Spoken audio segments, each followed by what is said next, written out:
Morning, Kasturian. Today we are going to start with the chapter number 4, and the topic is chordates.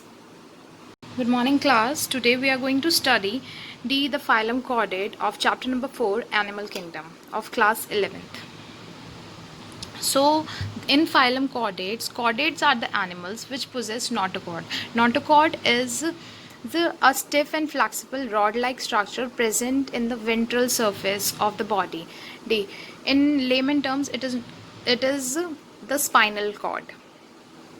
So, all those animals which possess spinal cord at any point of their life are considered to be chordate. Some features of chordates are they are triploblastic, that means they have three germ layer. They are coelomates. They have a body cavity. They are bilateral symmetrical. In bilateral symmetry, the left portion of the body resembles to the right portion. They have post-anal tail, and the blood circulation is a closed circulatory system. A dorsal hollow nerve cord is present, and paired pharyngeal gill silt are present, and this chordate phylum is divided into three subphylum, and the name of these three subphylum are Urochordates, also known as Tunicata, Cephalochordates, and Vertebrates.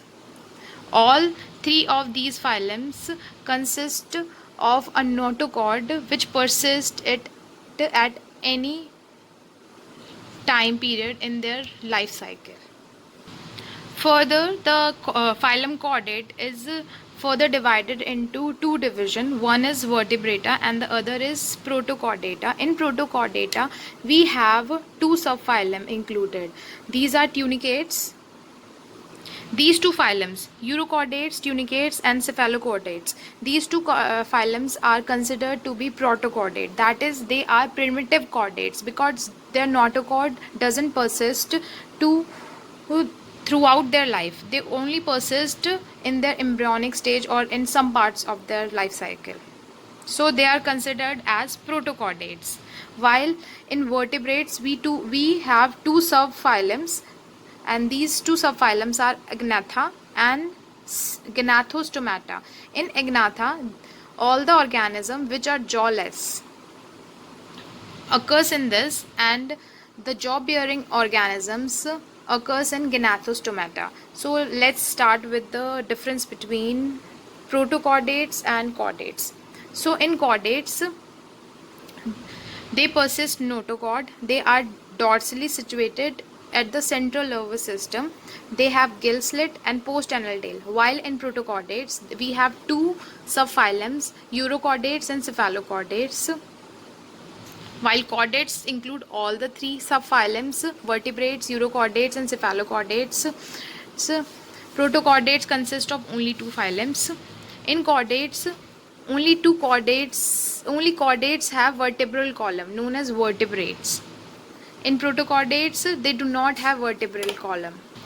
In vertebrates, which are included into chordates, they have brain, they have cranium, they have endostyle, they lack endostyle. Endostyle is a feature which aids in the filtration while feeding.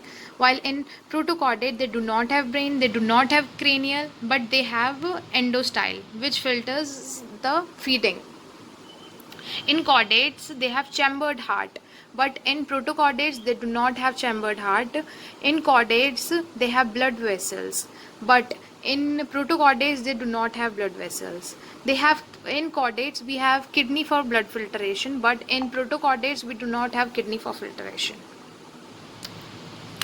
Protochordates look like this. They have a muscle segment, gonads, which possesses 6 organs, and notochord is present but not persist throughout the life cycle. They have gill slit, and these are the organs, basic organs, liver and intestine. They have mouth and post-anal tail. While in vertebrates, we includes many organisms, all the reptiles, amphibian, birds, aves, mammals, everyone is included in vertebrates.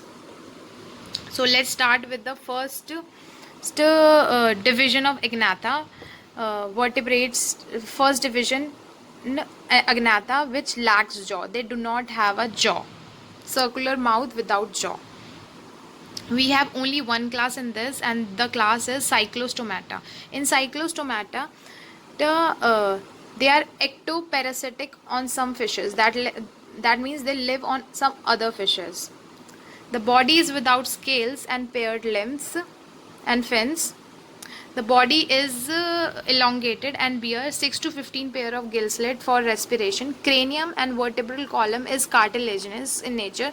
Circulation of blood is closed type because it is a vertebrate. We have also studied it over here. Vertebrates have blood cells, and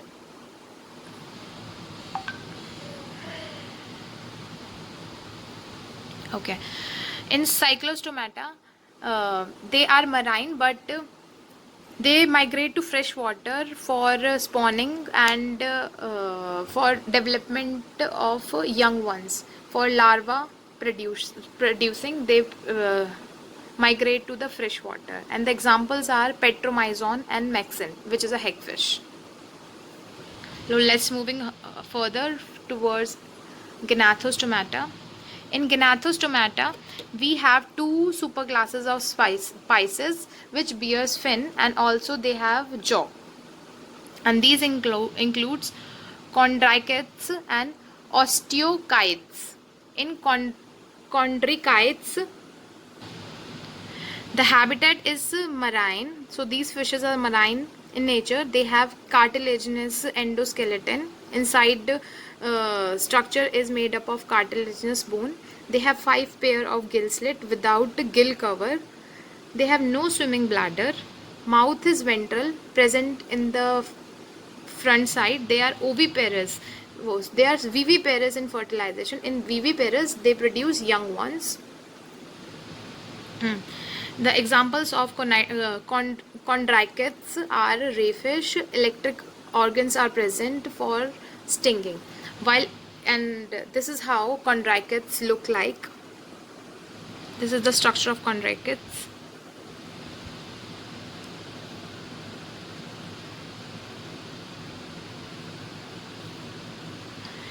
You can search it over Google too. The other class is osteochites. The osteochites are fresh as well as marine in habitat. They have bony endoskeleton, while in chondrichthyes we have cartilaginous endoskeleton. They persist swimming bladder, while in chondrichthyes we don't have a swimming bladder. The mouth is terminal, where in chondrichthyes the mouth is ventral.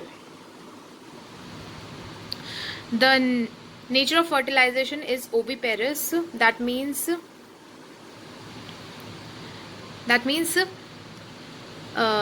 they lay eggs, and there is no electric organ present in them. Osteochites look like this. This is the dorsal fin.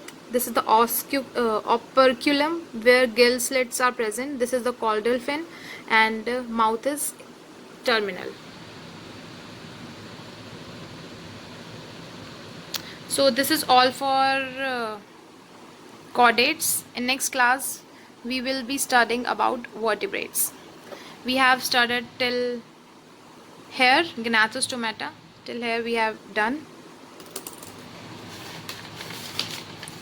Till here we have done, and in next class further we are going to start. Okay. Thank you.